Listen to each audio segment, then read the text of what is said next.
10 out of 10, shrieks IGN. 10 out of 10, says the gaming corporate media. 10 out of 10, says the Capcom page shills. Right now, we are seeing Street Fighter 6, a game that everyone is upset about. The follow-up to the hugely unpopular Street Fighter 5 be given 10 out of 10, perfect scores like candy. If corporate game reviewers are to be believed, this is one of the best games ever made.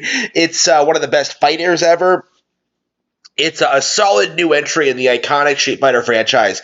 And we know it isn't true, right? We all know going into this that Street Fighter is a dying brand. Capcom is desperately trying to keep it relevant, and they must have just thrown a bunch of money at reviewers to try and get people to buy into the game and play it. And I think there's going to be a very big dissonance between the actual player base and what critics are saying. I think there's going to be a huge pushback in some regard, like either from like the FGC or the community at large regarding this game. I think the change in direction is so drastic, there is no possible way this game is going to be popular, right?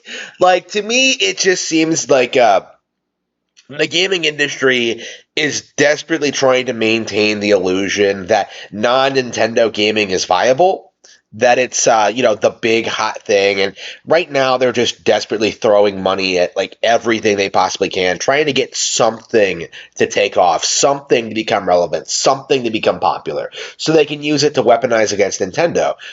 Street Fighter 6 is shaping up to be a complete disaster, and we went through this entire hype period, pre-release period, like, that being obvious to everyone, but nobody would admit it. And now that the game is actually out, and now that it's being like showered with perfect scores, showered with praise, showered with acclaim, like it's just ridiculous. Like, why exactly am I going to take Street Fighter 6 seriously after what happened with Street Fighter 5, in which, game journalists who would later go on to admit that they only played the game for about a week, looking at you, Sid and Craig, would go on stage and try to say that, like, oh, Street Fighter 5, it looks exciting, guys.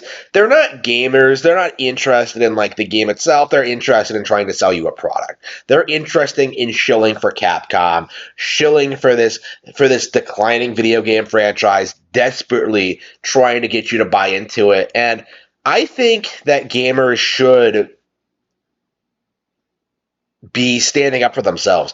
I think people should be distancing themselves from these classic fighting game IPs and drifting away more to, like, franchises that actually respect them, right? The only example of which I can think of is Super Smash Bros. Ultimate, right? Mortal Kombat has gone downhill. Street Fighter has gone downhill. Dead or Alive has gone downhill. Like, the Arc System Works games have gone downhill. Like, why are we not just acknowledging that fighting games have gotten worse? And we don't really need them, honestly. Like, if you want to play a fighting game, like, you're better off just playing something that's already been released for a long period of time and just playing. What purpose do new fighting games serve? They're not expanding the lore in any meaningful way. They're not expanding the gameplay experience. They're not innovating. They're not doing anything. Like, I would rather just play Super Smash Bros. Ultimate forever and just get better at it with different characters, with the characters I already like, on different stages, with different rule sets, with different functionality. Like, what exactly am I looking for? What exactly would I get out of a new fighting game? I would much rather play one fighting game, stick with it, and enjoy it for as much as possible. There is no reason to continue releasing these endless sequels to Street Fighter.